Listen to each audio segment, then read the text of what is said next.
Tat Sat. Good morning to everyone. Sorry about Monday. Had some technical difficulties, but such is life. Everything in this world sometimes flows, sometimes they don't. But we're back online. Thanks for your patience. So today we will continue our study of the Yoga Sutras. What a beautiful part of the sutras, how this great philosopher Patanjali starting to explain another way of attaining samadhi or self-realization through devotion. So let's get started. Let's bring the spine tall, palms onto the knees, touch the tip of the thumb, tip of the index finger. Close the eyes softly. We offer the invocation to the incarnation of the sutras. Om Namo Bhagavate Vasudevaya. Om Namo Bhagavate Vasudevaya. Om Namo Bhagavate Vasudevaya. Take a deep inhalation. Exhale slowly. Breath back to normal. Open the eyelids and turn to where we ended at last week. We ended at mantra 24. Mantra 24. It's like I explained, he's from mantra 23 to mantra 29. Patanjali starts to explain the path of devotion. And 23 says, or samadhi is attained by devotion with total dedication to God. Ishvara is the supreme Purusha, unaffected by any affliction, actions, fruits of actions, or by any inner impressions of desires. So that's where we end the last mantra. And today, mantra 25. Tatra nirastishayam sarvanyam bijam. It's a beautiful, beautiful mantra. It says, in him is the complete manifestation of the seed of omniscience. So this beautiful mantra is explaining that when you develop your devotion to God, then wisdom start to come true. You might ask your mom, your dad as little children, wow, where did you get that wisdom? And we might think, oh, my mom and dad knows everything. And then as we grow, we understand, they might not know everything. We might put that faith, that trust in our teachers at universities. And then, but my teachers in universities also, I'm learning a lot from them about this universe. But they also don't know everything. So this is one of the mantras that using the adjective of a definition of who God is. God is, says here, omniscient, all-knowing. And when you meditate on this phrase or this sense, this term, all-knowing, it baffles our minds. I remember I would meditate on this space of, wow, what was that? How does to experience all knowing? It means you know everything in the past, everything in the future, everything that's taking place right now in the present with 9 billion humans, billions of plants, billions of animals, all the aquatics, all knowing. And not just know in the present, but knowing in the past and future. Whoa, the mind really expands like that. Wow, this is who God is. So the Sanskrit, in Sanskrit, a lot of time when you study these different mantras, you come across this phrase. In Him is the complete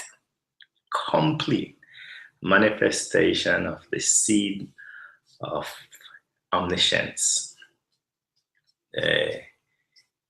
infinite wisdom, infinite knowledge.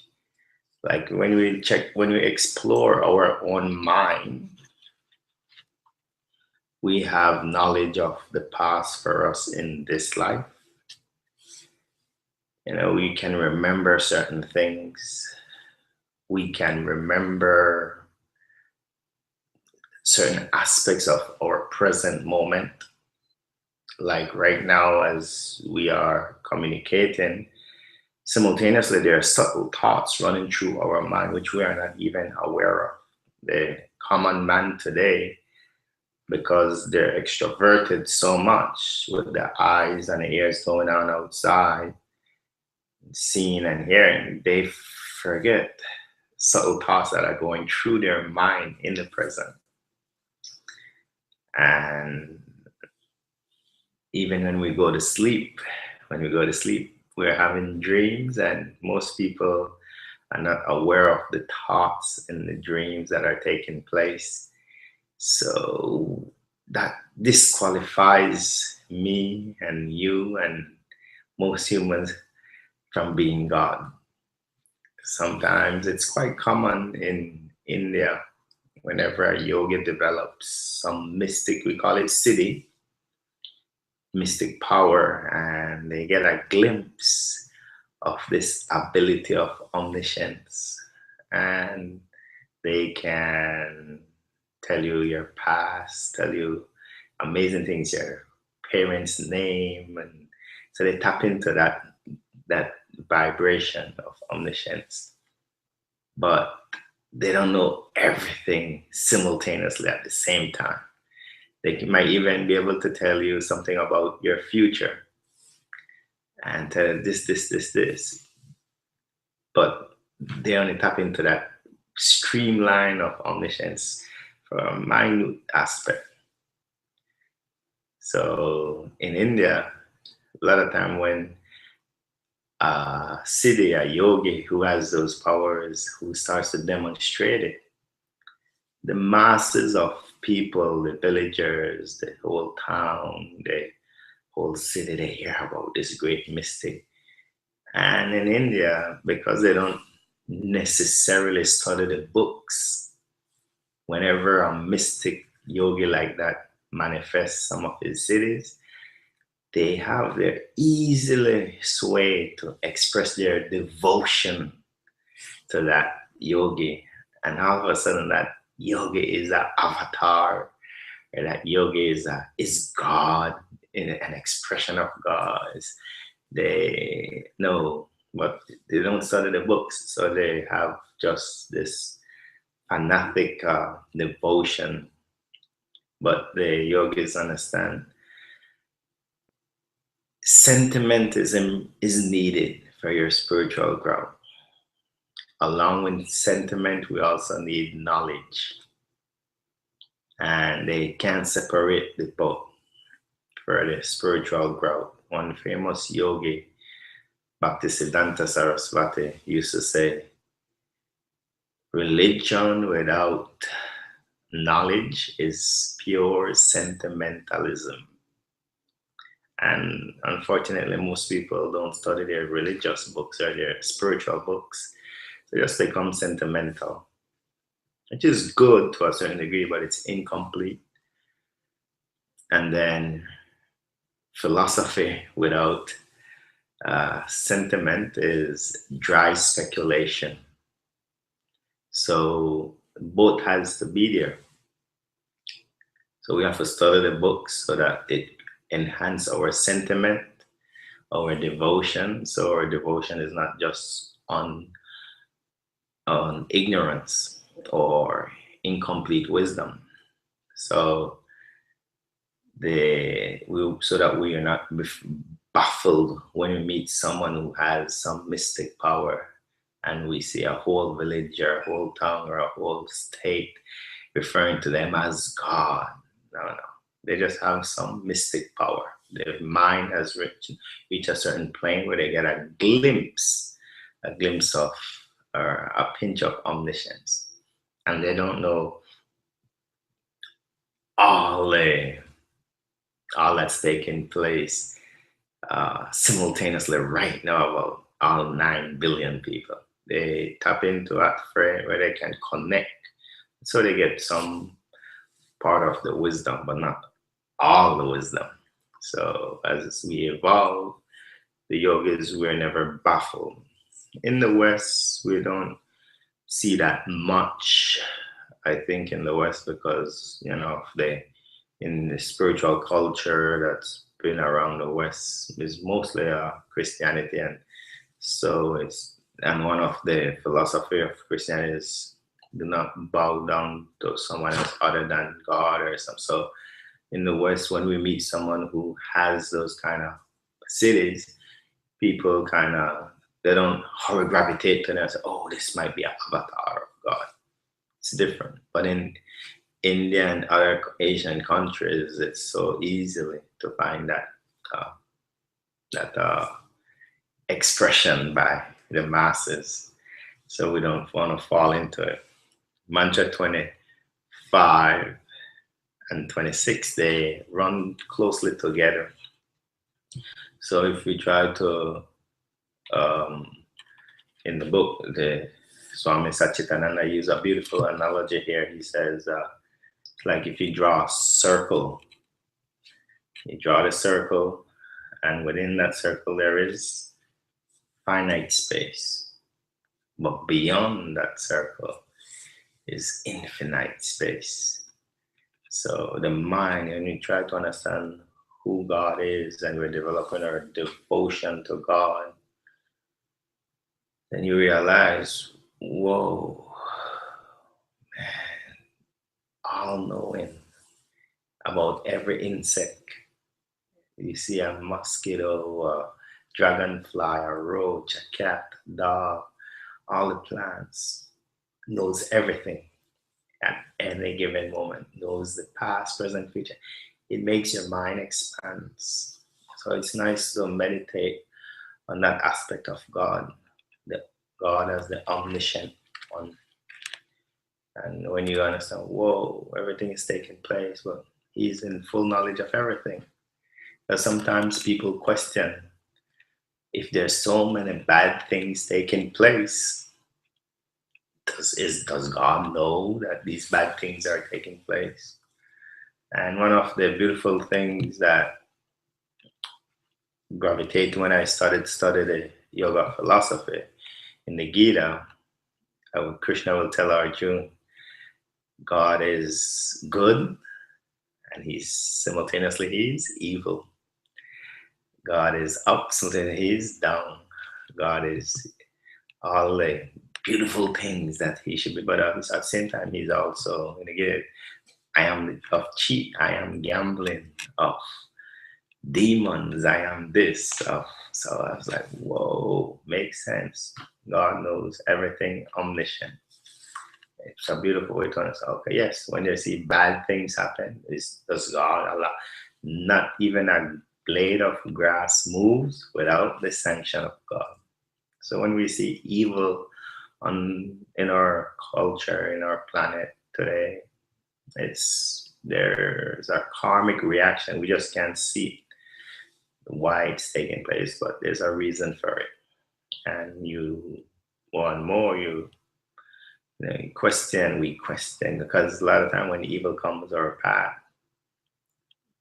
the yogis understand, okay, this is a way to experience God in another form. And the devotion to God never moves away from the heart. And when you're so dedicated in your heart, then that you see that temporary evil is just a stepping stone for the positive, for the beauty of God. When Arjuna asked to see the universal form, he didn't just see angels and rainbows and beauty. No, he also saw babies being born. He saw dead people dying. He saw a lot of good, a lot of evil. He saw everything. So this is God. Everything. All from good to evil across the board, the scale, across the scale. So the next mantra, because they go together, Sa Puvesham Apiguru Kalena Vachacheda. Unconditioned by time, he is the teacher of even the most ancient teachers. I love this mantra so much because we come across people who have a lot of knowledge, and sometimes when we have a lot of knowledge, people can become very arrogant. And when we become arrogant or full of pride, we no longer see that wisdom or knowledge as a gift from God. We think it is my knowledge. But whatever wisdom you have developed in this life, the knowledge you've developed in this life, previously there was someone who experienced the same thing. So in the yoga culture, we see the same mantra. We see it again on many different Vedic books, where it is referred to as the parampara system. Parampara means disciplic succession, that the wisdom of our planet, every aspect of it, it's coming down from teacher to student, and the knowledge your parents have, they learned it from someone. The knowledge that someone learned it from came from someone else. So it is called the parampara system. So the yogis understood that Atma is definition how it is Sat Chit Ananda. Sat, it is eternal. Chit, it is full of knowledge. But as they describes it like that, they understand when the Atma is within this material realm, when we're embodied within the elements, earth, water, fire, air, ether, the mind, the intellect, the ego, that knowledge becomes covered. And hence, a major part of the yoga culture is accepting the teacher, the guru, to enhance your knowledge. So we offer respects to our first guru or mother, because from within the womb, our psyche is developed from the way our mother thinks, what our mother was doing while we were in the womb, and then our father's influence, other guru. And so you start to learn about this universe. Why am I here? The earth, water. You start to experience the elements. We go to school. We learn from these teachers. But then every teacher we meet in this life also had a teacher. And they had a teacher too, and their teacher had a teacher. So what's the source of all this knowledge? So unlike our scientific, the scientists, where the scientists, they speculate a lot, with their mind is tiny compared to the universal mind. Like I said, we can only know certain things about our mind and body, of our past, of some of our present nature, but that omniscient mind. So when pride is in the mind, it is hard for the living entity to recognize that powerful wisdom that's out there, the source of all knowledge.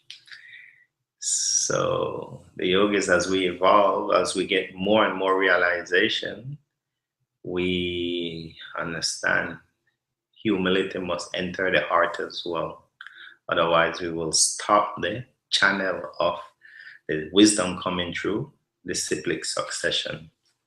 So the yogi culture, instead of ascending, speculating, oh, today we just figure out this is a new planet in the universe, or there's a new element, and then we go write it in a book, scientific book, and we make it law.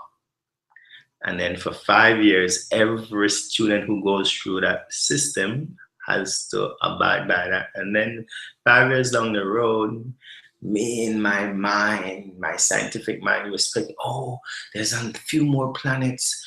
Oh, there's a few more elements incomplete. We have to go revise our book, the 5th edition, the 6th edition. So that wisdom we call the speculative wisdom is the ascending way of getting wisdom, which is okay because you're exercising that gift of your mind. Now, there's another way of gaining knowledge, and that is the way of the yogic path, which allows knowledge instead of you speculating. The knowledge in the yoga culture, it's coming from teacher to student, teacher to student, teacher is coming downward. So we call it disciplic succession. It's coming down succession, and it's also from realized beings. So as you yogis, as we do the same practices the previous yogis do, we're going to get similar realizations, not just theory, but you realize it from within, and then you share it to your students. You share, and that's how the wisdom of yoga descends. And then this point, the source of all this knowledge, that's where we're going back. So the wisdom Patanjali is presenting is coming from originally the 4 Vedas. And who wrote the 4 Vedas? Vyasadeva. And did Vyasadeva had a guru? Yes, he had a guru. Vyasadev's guru was Narada Muni.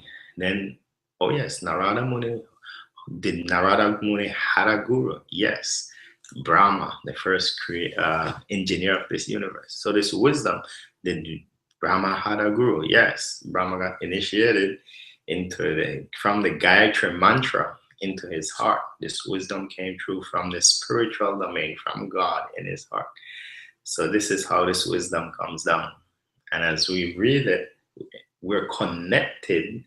We're connecting our mind and heart to a lineage, a spiritual lineage, which has allowed a lot of living entities to reconnect to that chit, that full knowledge within the heart.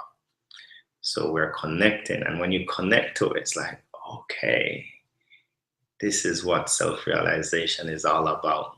This is the yogic path. Rather than speculating, we practice, we turn the gyan, the knowledge, into vigyan, realized knowledge. And then in turn, each and every one of us, then when you grow, it's just natural. You want to share it. You want to teach it. So that's the yoga culture.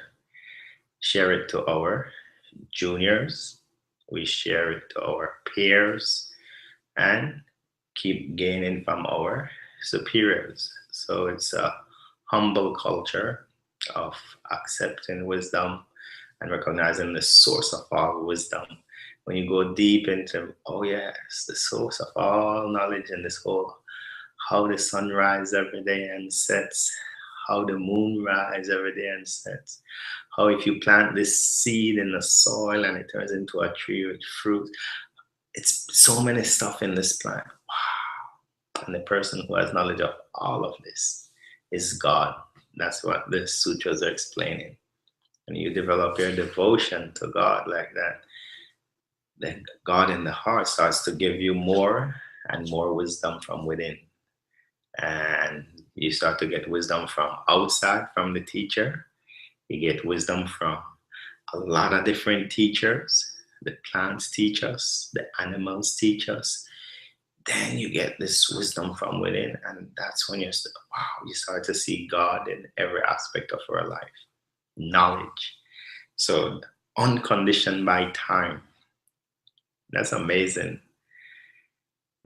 Powerful statement, because each and every one of us, our bodies is being pushed by time.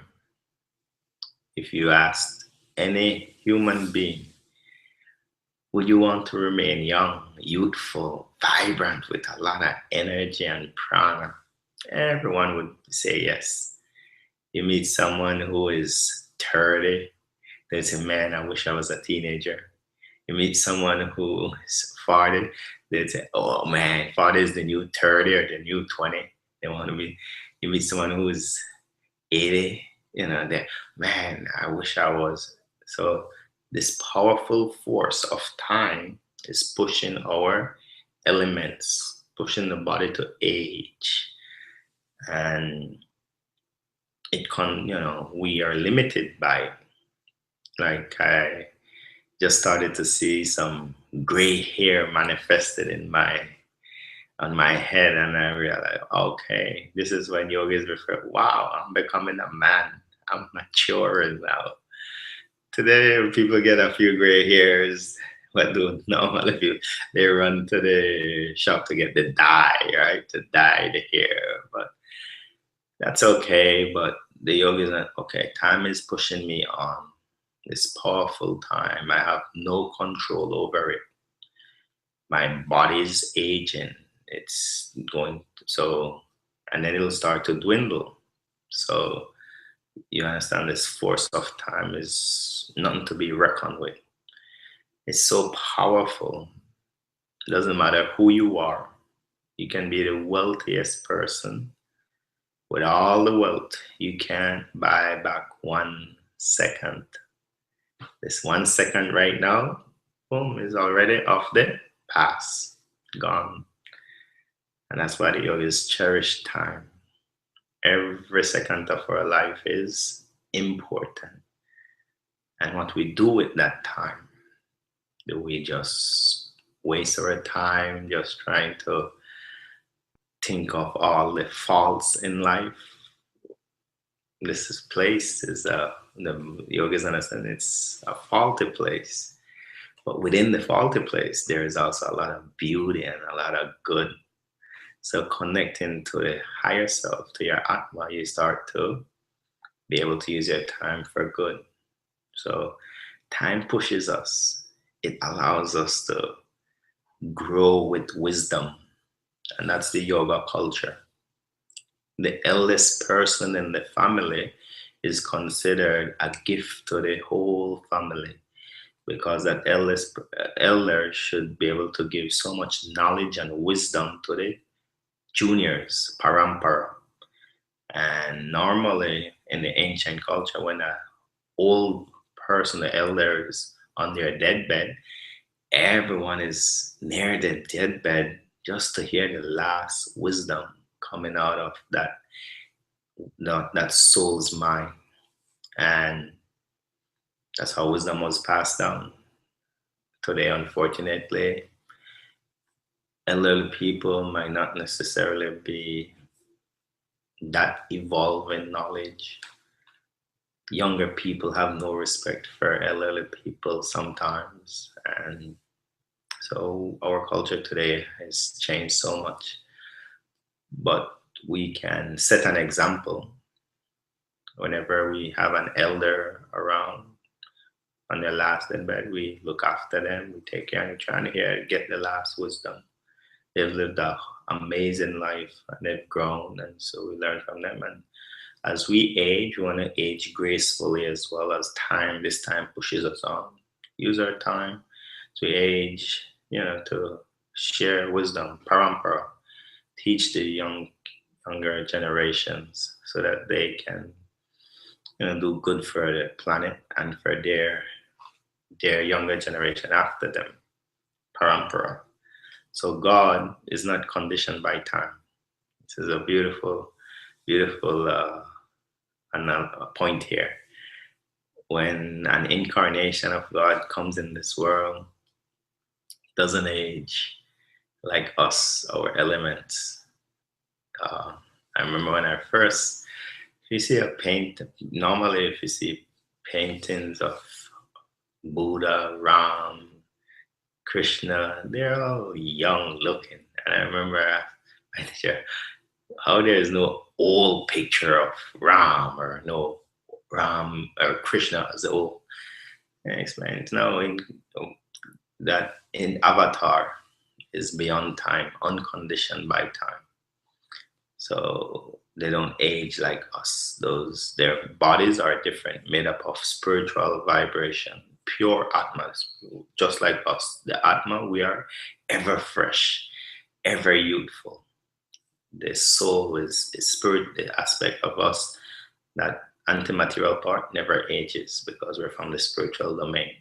Only our body ages, only our body changes. But when God comes in, he doesn't have a body like us into this material realm, so he's not conditioned by that time. He's the teacher of even the most ancient teachers. So yes, so this is God. They're always youthful bodies, and the most greatest, if you think greatest of all teachers, yes. You think of any far out astronomer, any far out geologist, yeah.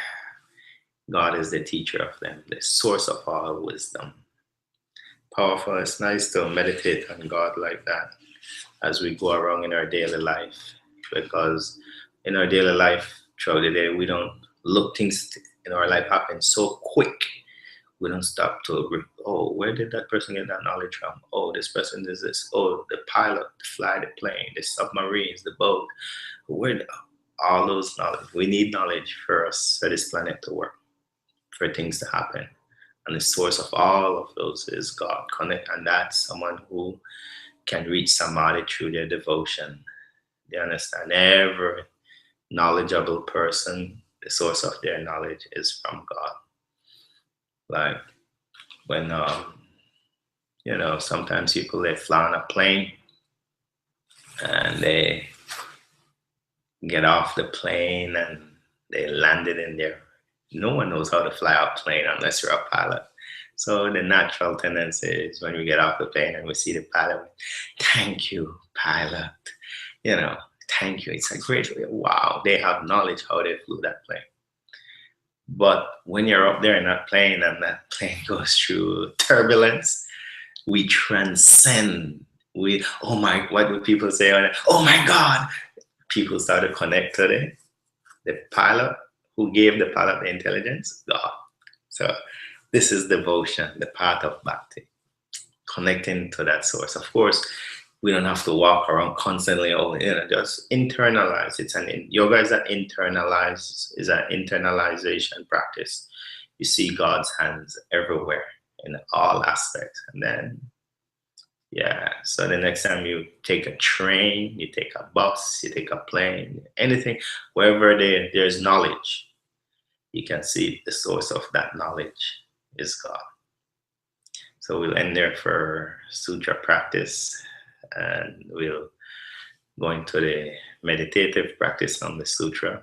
So you can just stretch your legs for a bit, shake the legs out, and then Cross the legs back into a comfortable seated posture.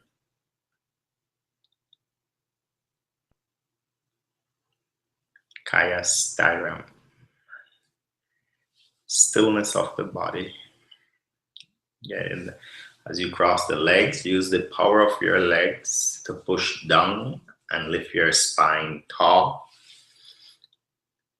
Touch the tip of the thumb, tip of the index finger.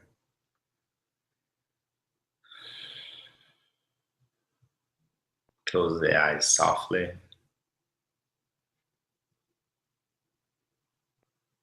As we journey in, turning the Gyan, the wisdom of the sutras, into Vigyan, into realized knowledge.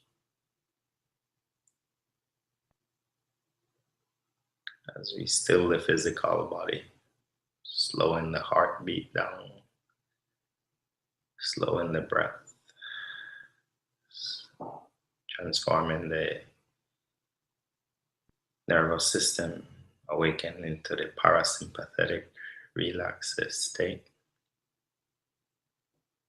connecting to the powerful mind, to the knowledge from within. Take your awareness to the right foot, from the toes to the heel. Right foot is still.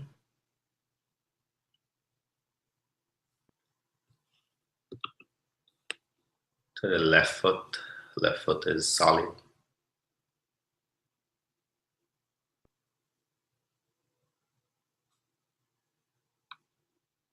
To the entire right leg, from the toes, passing the calf, the knee, the thigh, to the right hip girdle. The entire right leg is immovable.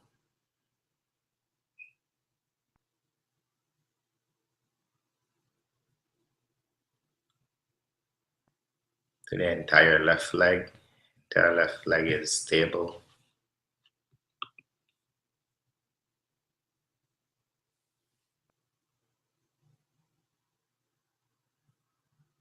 To the pelvic floor, the glutes, the lower back, the front of the pelvis, the entire pelvic floor is cemented.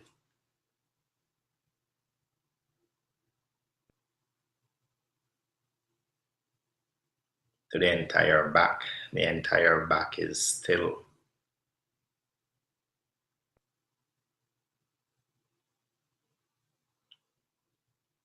To the right hand, from the fingertips to the wrist, right hand is steady.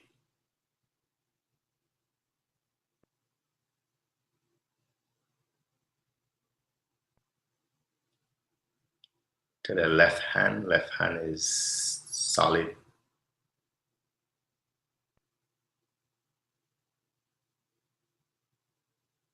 To the entire right arm, from the fingertips passing the wrist, the forearm, the elbow, the upper arm, to the right shoulder blade.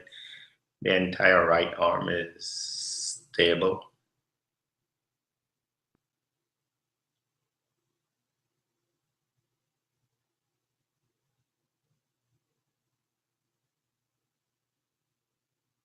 To the entire left arm is immovable.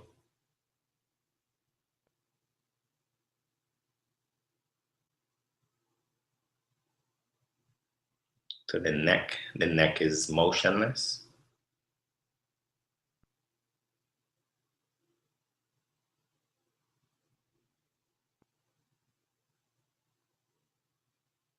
To the head is completely still.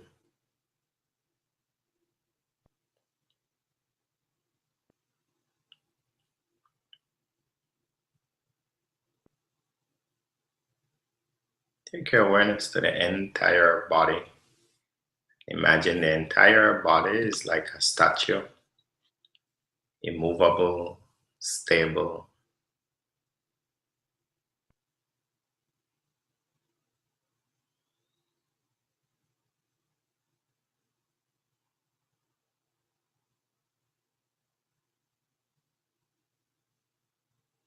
And as the physical body moves into stillness, more and more as time progresses, let's work on stilling the mind. Take your focus off the mind in the present moment to the breath at the entrance of the nostrils. Try not to control the beautiful breath, just witness it moving in and out.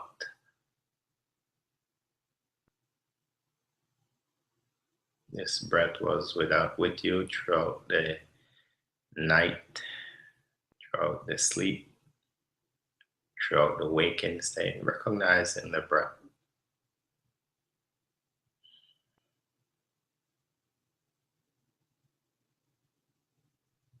Identify the temperature change of the breath. The incoming breath is slightly cooler, the outgoing breath with the body's heat is slightly warmer.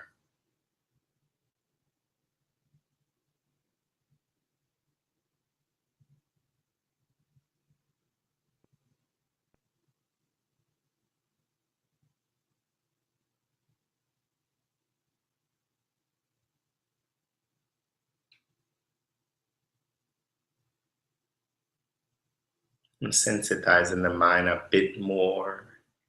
See if you can identify which nostril is allowing a greater volume of air to move in and out. Is it the right nostril or is it the left nostril?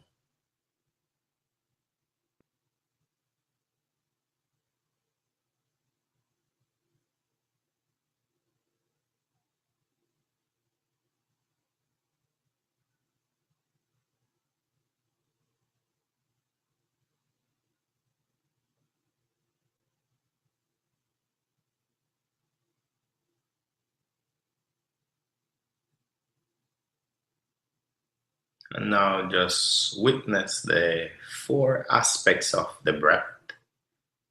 The beautiful loop of the breath. There is that inhalation, followed by a split second retention inside, followed by an exhalation, followed by a split second retention outside, followed by an inhalation again. Keep witnessing the four aspects of the breath now.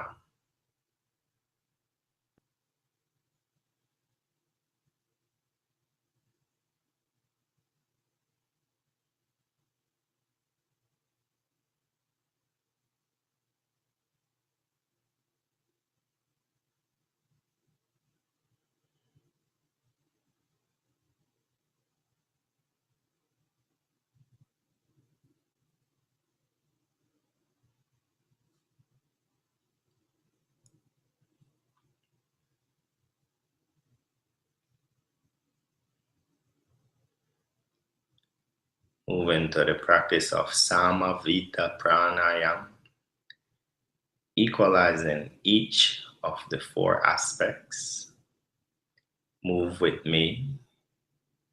Inhale slowly, one, two, three, four. Hold the breath in, one, two, three, four.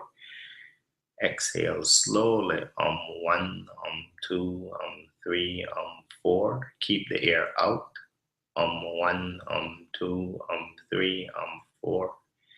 Inhale slowly, one, two, three, four. Hold the breath in, one, two, three, four. Exhale slowly, one, two, three, four. Hold the breath out, one, two, three, four. Inhale, continue with this ratio for the next couple minutes.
Very good. Now return, complete your last come back outside. Return the breath to normal breathing and recognize how your appreciation of your breath, this life force, the yogis refer to it as the spiritual force, the prana coming in, keeps us alive. Amazed by this powerful breath. As you inhale, as you perform the kumbhak, the mind enters a space of tranquility. As you exhale, the used prana detoxifies, the body comes out, purifying the mind. The mind stays in the present moment more and more. And now with your eyelids closed, gaze into the center of the eyebrows, the Chidakash, the mind space. As you gaze there, use the powerful expression of this gift of mind that you've been given and contemplate God in that omniscient state.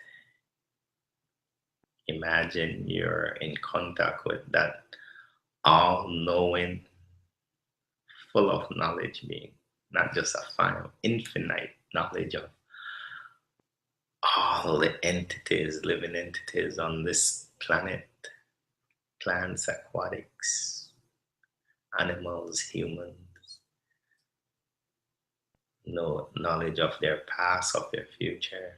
Connect to that omniscient aspect of God now.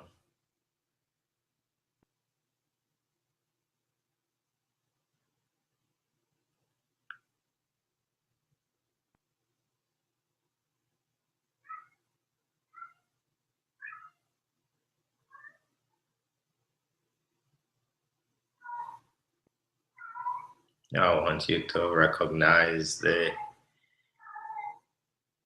knowledge you have in your mind of your body and mind of your past, of your present, and see if you can connect to those subtle thoughts that are traveling through your subconscious mind at the moment.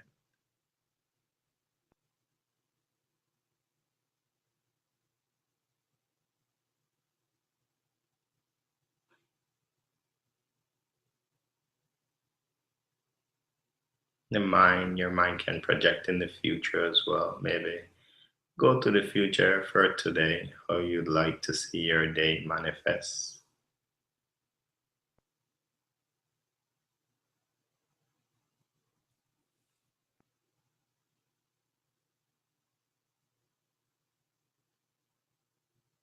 The yogis understood the Atma is a part and parcel of God.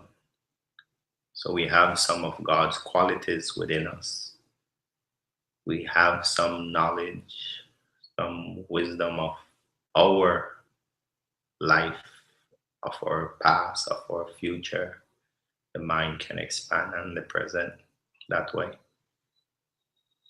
And we know about our mind and body. Now, contemplate again back on that omniscient aspect of God, know, all knowing, every living thing, this whole universe. When you look up in the stars at night, the whole astronomical aspect, beautiful intelligence in this universe, allow the seasons to work, allows the sunrise and sunset, omniscient of everything. Not a blade of grass moves without God's sanction. And when you connect to that aspect of God, the devotion and love that you have in your heart naturally grows more and more.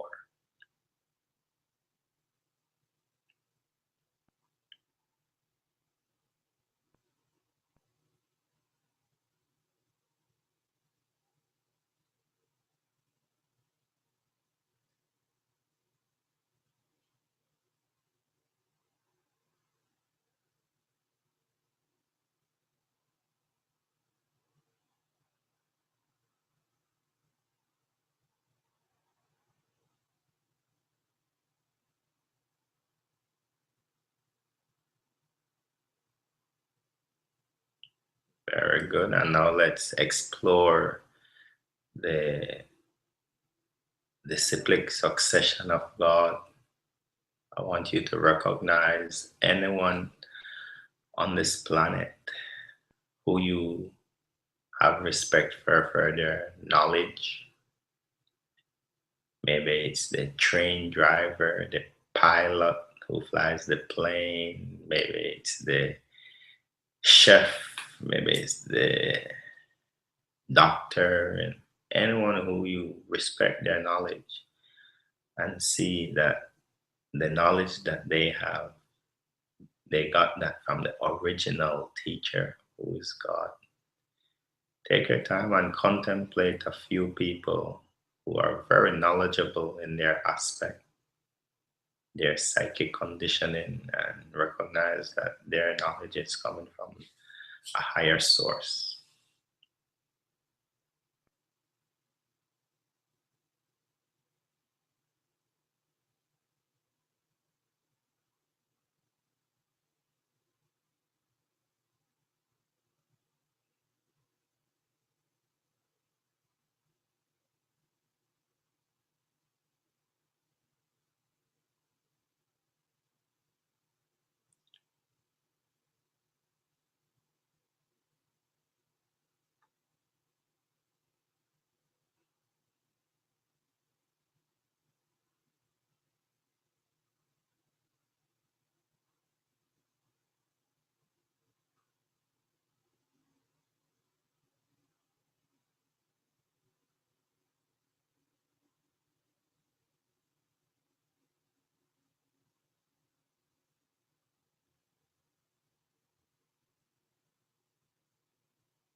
Very good.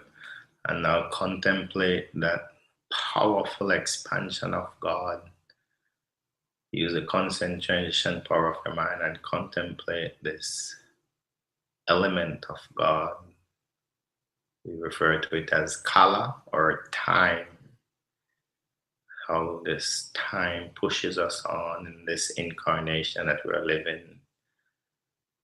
It's powerful. We can't buy back 1 second that went, and recognize that time is that beautiful expansion of God. When did it start? It's a powerful force. It's pushing us, but you can't taste time, you can't see time, you can't smell time, but it's right there. That's God. God is constantly with us. And recognize that time allows your body to age, but the true you, the Atma, is eternally youthful. God's nature is eternally youthful. So time might push and age our body, but it doesn't age the Atma, the spiritual soul. Uncontrolled by time, the true self. And the more and more we connect to that spiritual side, the wisdom can come through it as we share it to others through Parampara. Recognize God in the form of time as it pushes us in this incarnation.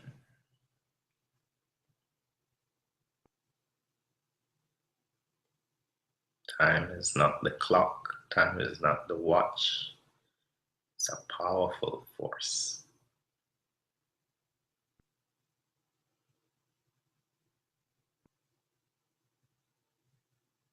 As we contemplate more and more on this powerful force, we recognize past, future, and the present moment.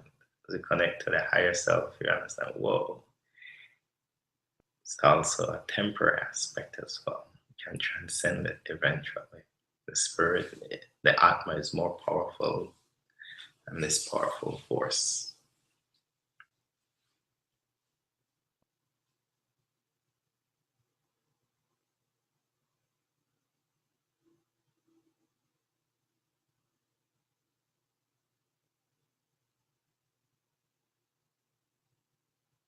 You recognize how powerful this force of time is, and you understand, wow, the Atma is more powerful. If the Atma is powerful in time, spiritually, God must be even much more powerful. Your devotion to God grows more and more.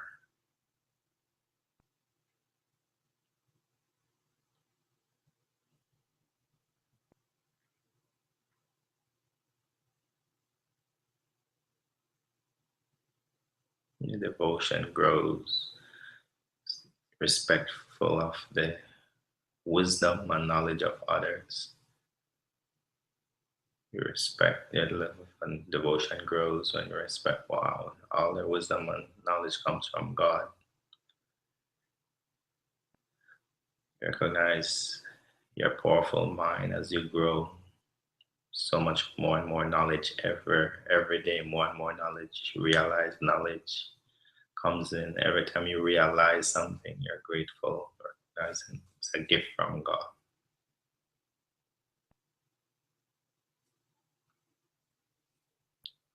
And you want to continue the parampara, you want to be an instrument, want this wisdom to come via you to the younger generation more and more. Grateful to be a link to transfer wisdom.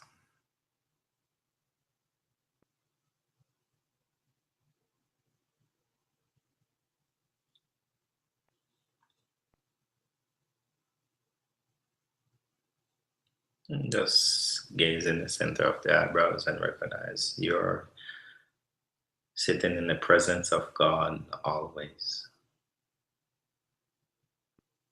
Every second, God is with us.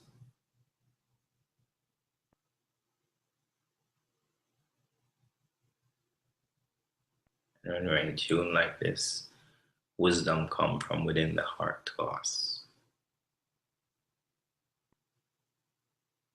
We connect to the omnipresent being, to that being which is not controlled by time. And that way we connect to our higher self, the Atma. We reach Samadhi in this way.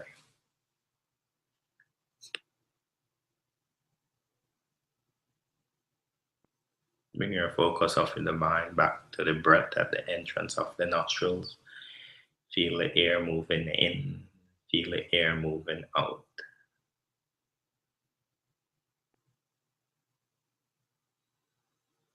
Take a deep inhalation. Exhale slowly. Bring the breath back to normal. Move the fingers slowly. Wrists. Bring the palms to the heart. Lower the head towards the Lord within the heart. Namaste. Lift the head. Open the eyes slowly. And again, I thank you all so much for joining this morning. And as you go throughout the day, recognize everyone's knowledge coming from God and see yourself as by a medium as part of the disciplic succession to teach and share to help others.